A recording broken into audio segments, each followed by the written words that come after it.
I am Ferdinand Marcos, and I am the President of the Republic of the Philippines. I stand today on behalf of 110 million Filipinos. Hello people and hello universe, it's me again. Shoutout sa inyo mga kababayan. Hello sa mga Marcos loyalists and supporters. Nakikita nyo guys yung nakikita ko. Ang ganda, di ba? Ayan, tulay po yan. Alam nyo kung saan banda yan? Sa Isabela. Alam nyo yung tulay na yan mga kababayan. Pinagawa yan 2018, no? Siyempre, sino bang administration yan? Hindi, si Digong. Alam nyo bang hindi nadaanan yan? Dahil palpak. 600 plus, no? Milyon. Ang budget niyan. Pero, walang nangyari. Mga kababayan. Umuuga. Hindi madaanan. Sayang ang pera. Pera ng taong bayan. 'Di ba? Alam nyo, ang isang administrasyon tulad ni Pangulong Marcos Jr., lahat ng mga importanteng bagay or malalaking proyekto, ini-inspeksyon niya yan, guys. Kumbaga, pina-follow up niyang usisain or tanungin kung iyan ba ay konkreto, maganda, madaanan. Ganun si Pangulong Marcos dahil ang Marcos administration very organized. Pero dahil ang tulay na ito, panahon pa ni Digong yan, mga bis. So, dahil dyan, sabi nga natin, 119 ang project ni Digong, mga kababayan, 12 lang ang natapos. Ang 7 doon, si Pangulong Marcos Jr. ang tumapos. So, dahil sa tulay na ito, guys, courtesy po ng Punto Asintado Reloads ni Congressman Erwin Tulfo, mga kababayan, no? Dahil nakita yan, yung tulay na yan, so nagkakaroon po ng pagsasaayos. Siyempre, sino pa nga ba mag-ayos niyan? Hindi si Pangulong Marcos Jr., di ba? Another budget na naman yan, guys. Ang laki, no? Sayang yung pera ng taong bayan. Sayang na sayang talaga. Palpak itong tulay ni Digong, mga kababayan. Diyan po yan sa Isabela, mga kababayan. Sayang. Nadaanan sana ng mga tao. Well, para kumpleto Ricardo, pakinggan nyo guys yung sinabi ni Congressman Erwin Tulfo at saka ni Sir Aljo, no? Dahil nakausap nila yung bagong direktor yata ng DPWH. Correct me if I'm wrong. So, ito guys, para sigurado, panoorin nyo at pakinggan itong sinabi ni Congressman Tulfo. Kaya sa susunod, lagi natin tandaan, piliin talaga ang karapat-dapat na umupo. Dapat organize ang kanyang administrasyon. Okay? See you again guys on my next upload video. Bye. And babus. God bless Philippines. Eto na. Pero mo, 600 million, tapos motorsiklo lang ang pwedeng dumaan. Kalukan! Tingnan mo, sa gilid pa yung dumadaan yung motor. Mga talentado talaga itong mga to. Yung mga bastos. Doon ulit sa ilalim dumadaan yung mga sasakyan. Kaya pala naglagay ng tulay dyan na para talaga sa mga sasakyan. Of course, nasa linya na ng ating telepono si DPWH Region 2 Director Engineer Ray Alconcel. Magandang umaga, District Engineer Alconcel. Sir, this is Erwin Tulfo and Aljo Bendijo. Live po. Yes po. Good morning po. Good morning. RD. Hello sir, good morning po. Sa inyo Magandang umaga din. Sir Anjo Bendijo. Aljo Bendijo po. Yes, sir. Ano nangyari dito? Alam kong bago lang ho kayo dyan at hindi ninyo panahon nang itayo itong tulay na ito. So wala pa kayo, hindi pa kayo RD. Pero ano ang report sa'yo? Bakit umuuga-uga na itong tulay na ito na tinayo lang ito noong 2018 at the cost of 639 million pesos lang naman na galing sa bulsa ng mga tao, ngayon ay hindi na madaanan ng 4 wheels. Ano po explanation daw sa inyo ng pinalitan mo, District Engineer? RD sir, correction sir, RD. RD. Sorry. Oh, RD. Yes sir. Okay lang sir. Good morning sir uli. Actually sir, ito, to give an overview of this project, This was designed and bid out in the central office sometime in 2014. Okay. So, yung preparation po ng plano nito, 2013. So, ang papel lang po dito ng regional office during that time is we will only implement. Okay. We will implement the project. So, during the implementation, nasunod naman yung plano, may mga occurrence na kagad ng crack. Mga hairline crack na gano'n, mga cracks ng occurrence no. So, tinuloy pa rin namin ito. Gawa nga ng hindi yung pwedeng itigil kasi nagkaroon ng problema yung mga naitayo ng structure. Ang kukontra, kumbaga, lalong titibay pag siya mapag-connect. So, sir, nung nakakonect na, naitayo na, lalong nakita na kayo ng mga cracks. So, we requested for a third-party audit para ma-audit nila itong tulay. So, nakita nila na yung nag-aamit pala na design ito is yung 1997 code, which is the National Structural Code of the Philippines. Ngayon, noong 2015, nag-release ng department yung bago na po, yung bagong code na. Yung new code, yung design guideline standard audit, yun na yung ginawa. So, since we request, hindi na namin pinadaanan, so nag-request na kami ng pundo nito for the strengthening para magamit. Now, nag-release naman ng Central Office sometime in 2022 ng 100 billion para strengthening, pero the title itself is mali kasi new construction nakalagay, isinuli namin. Ngayon, nagkaroon pa ulit ng lititor nitong 2022, lalo nag-rebate yung mga cracks. So, we requested another funds. So, na-release naman ito ng 280 million para magawa na. So, ngayon, ongoing na po yung tulay. And hopefully, by this year, magagawa na. Madadaanan na. Alam mo, Actually, it's already 60%. alam mo, Yan, ha? District Engineer Alconcel, Arti. Regional Director Alconcel, kayo nag-implement ng proyekto, tama? Yes, sir. Yes, sir. When you say implement, kayo ang nagtrabaho niyan, tama? Yes, sir. Kami nag-supervise. Supervision. Okay. Siguro naman, hindi ako nag-aral sa engineering school at mabuti na lang ang kinuha ko ay accounting. Sa engineering, you are taught kung yung construction, yung gagawin ninyong building, tulay is matibay. Meron pa kayong pinagbabasihan. Tama or mali? Meron, sir. The plans that was given The plans, correct. Nakita Yes, ninyo sir. na may crack, tinuloy nyo pa rin. What in the world is happening? Alam ninyo na magkakaroon na ng problema as engineers. Alam ko may mga nagsusupervise sa engineers dyan.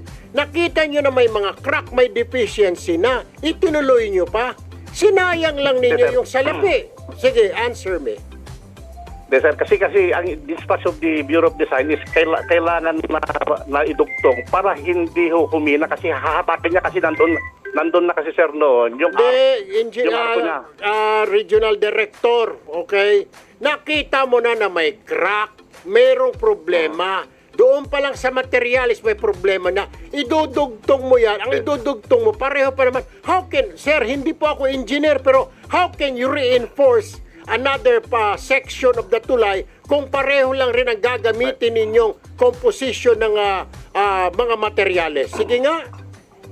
Sir, ganito kasi yun, sir. Yung kasi ginawa yan, salubong nung ginawa ng contractor yan. Kasi face by face Okay. ito, salubong. Kasi I know, okay. mo nakatenga. Alam mo, yung ano. yeah, listen to me. And, From the very Yes, sir. start in RD, mali na kagad yung design. Ikaw, maintindihan mo yan dahil engineer ka. Yes, sir. Mali na Yes, sir. kagad Yes, ang sir. design. Hindi ko alam bakit inaprubahan. Bakit nabigyan ng ponde ang lintik na tulay na yan? Sa itsura pa lang, pamporma lang yan, hindi madaanan. Tignan mo lang naman, Tignan mo yung mga poste sa ilalim. Sos, Mariosep. Kasi laki lang ng hita ko yung mga poste na yan. Paano dadaanan ng 4 na wheels yan? Kaya dapat na talaga dumadya mga pato, mga ibon, at saka motor at bisikleta, itik. Mali, sir, hindi ako nagagalit sa'yo. Nagagalit ako sa dating administration dyan. Bakit lumusot yan? Bakit pinatapos yan tulay na yan? Sir, ganito. Actually, yung project leader, nag-request na itigil. Pero the suggestion of the Bureau of Design is ituloy. Sabihin mo sa Bureau of Design, sino yung Bureau of Design yan? Itutuloy kahit na may ilalagay sa balag ng alanganin ng motorista. Sige, tell me. Mas importante bang ituloy kailang completion ng project o safety ng motorista? You tell me, ano ang priority mo as DPWH Regional Director? Priority, safety of the motorist Safety of or the motorist. Yes, sir. kailangan accomplishment of the project? You tell me anong priority. Safety of the motorist, sir. The Thank safety you. of the motorist. Yun lang ho yun eh. Yes, sir. Pwede mong, Yes, sir. pwede mong ilaban sa korte yan, kahit na masuspindi ka, marilib ka sa trabaho mo, sasabihin mo, sir, safety po ng tao. Siguro, mamahalin ka pa Yes, ng sir. taong bayan for doing so. Ma-mitigate. Of Tama, course. sir. Tama, sir. Tama. Sino ba yung dating, kanino bang administration ito na ginawa ito? Kaninong regional director? Anong Sir. pangalan niya, sir? Marami, sir. Marami na nagdaan. From the very beginning, may mga yung preparation pa lang. Pero yung director, buhay pa ba yung mga yon, yung mga sumama na kay Lord? Oo naman, sir. Buhay pa sila. Oo naman. Oo, sir. Oo naman. Umihinga pa, umihinga pa. Alam Pero mo, retire so lang. 639, so umakyat pa ang bilang nito. Nadagdagan ng 100 million, 200 pa eh. may 200, so aabutin ng 1 billion itong tulay na Grabe, ito. no? Tama po ba? Yes, sir. Kasama itong 2023 and 2024, maabot ng 1B. Ha? More than 1B. 1B. More than 1B, sir. Kasama itong completion na itong strengthening na ginagamit namin ngayon, which is 276 million and another 120 para na sa kabuuan na, para madaanan na by September.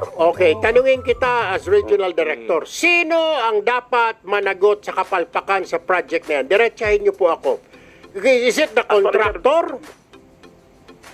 Sino That is po? the purpose of the third party audit, sir. The third party audit, wala siyang binanggit na may kasalanan.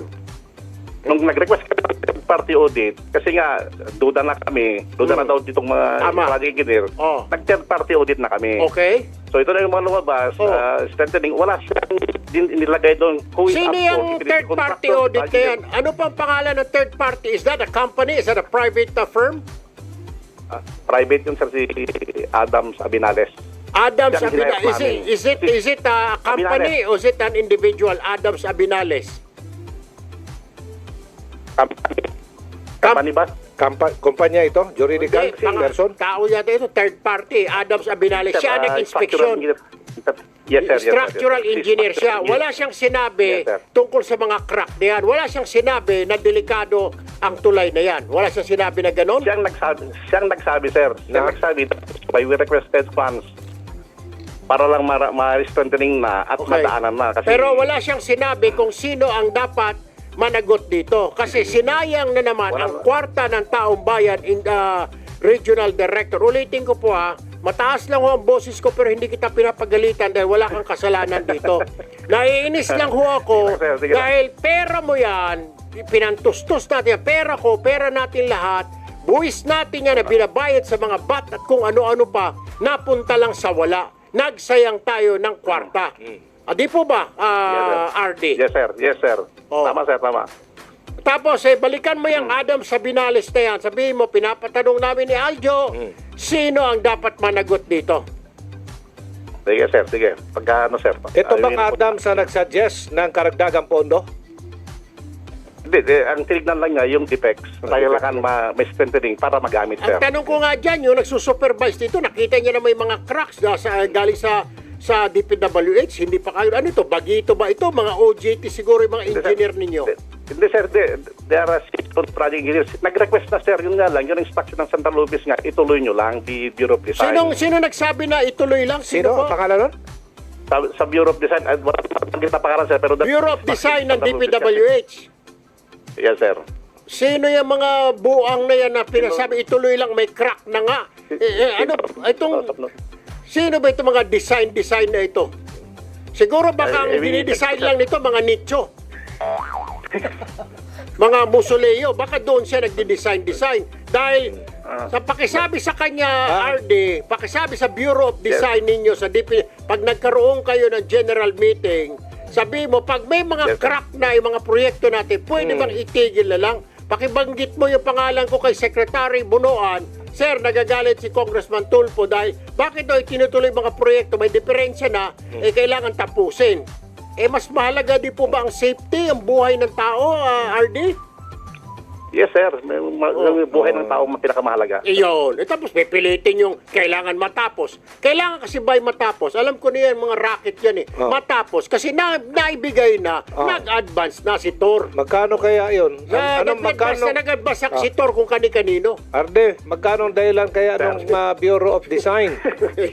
Ayun. Walang kinalaman dyan ulitin ko walang kinalaman si RD dyan. Wala. Dahil kaupo lang. Baka ito ay kung saan pangkangkungan na destino. Yung mga kumita dyan, yung mga dati. Yung pinalitan niya at saka yung mga Bureau of Design na yung mga balasubas, yun ang kumita dyan. Kasi tumanggap eh. Kaya nga. Baka tumanggap. Huwag nyo nang ako kuhanin dyan. Anyway, RD. Pangalan na lang. Kailangan matatapos yan. Ito nga, sir, hopefully September. September, ha? Pwede ng daanan September. Pwede na, Yes, sir. pwede na mapunta na kotse yan. Imbitahan nyo kami ni Yes, Ibayanjo at kami magsabi. Sige, sir. Mabuti pa sa panahon ni Engineer, ni Regional Director Alconcel na ayos itong tulay na ito. Ano po? Magbablog ako dyan. Papunta mag-vlog din kami. Yes, sir, no problem. Sige Yes, po, sir. September, Yes, ha? Maraming salamat, Yes, sir. Regional Director Yes, Ray sir. Alconcel. Thank you. Ting Arde, Dati, yung Arde. 639 na yan, baka ang napunta lang dyan, alam ko yan, mga 400 na lang. Sus, Torbida. Yung 200. Ay, alam mo. Wala na. Kay Tor, Hindi, dagdagan pa. kay De, De, napunta pa sa... kay Dade. Dating Arde. So, Dade. Daddy tawag. Siyempre, meron ding mami. Meron. Ayun. Sus! Wag na nga kami ganun-ganunin ninyo. Puro kayo mga kalukuhan. Okay. So yun mga kababayan, narinig nyo yung sinabi ni Congressman Erwin Tulfo at si Sir Aljo. Aabot ng 1 billion ng halaga mga kababayan. Tulad ng sinabi natin, siyempre aayusin ng Marcos admin. 'Di ba? Kasi nga umuuga yan mga kababayan. Another budget na naman. Palpak. Kaya nga nakakalungkot kasi yung pera ng bayan wala napunta sa walang katuturan. Papagawa ka nga ng tulay, hindi naman konkreto. Hindi natin alam kung ano nangyari. Tulad nga sabi ni Congressman Erwin Tulfo, alam na this. Okay? So sabi nga matatapos this September. Alangan naman hindi tatapusan ng Marcos admin, natural, tatapusin yan guys. Pero, malawak na pag-aayos. Kaya nga, kumbaga, on process ang pagpagawa ngayon yan. Kasi nga, dinagdagan ng budget. Aabot nga ng 1 billion ng mga kababayan. Biro nyo yun. Ay, nako. Kaya, kudos naman din talaga sa Marcos administration. At least, guys, hindi nila hinayaan na nakatiwangwang. Sayang ang pera ng taong bayan. Pera ng taong bayan yan At sa mga taga Isabela, malaking pakinabang nila dyan. Malaki maitulong ang tulay na yan. Kaya siguro yung style ng tulay na ito, kung nakikita nyo ngayon, baka ibahin, no? So under construction right now. Kaya, kudos sa Marcos admin talaga. Salamat dahil itinuloy. Di ba? Social mga bis. So yun guys, maraming salamat sa inyong watching. See you again. Bye. And baboos. God bless Philippines.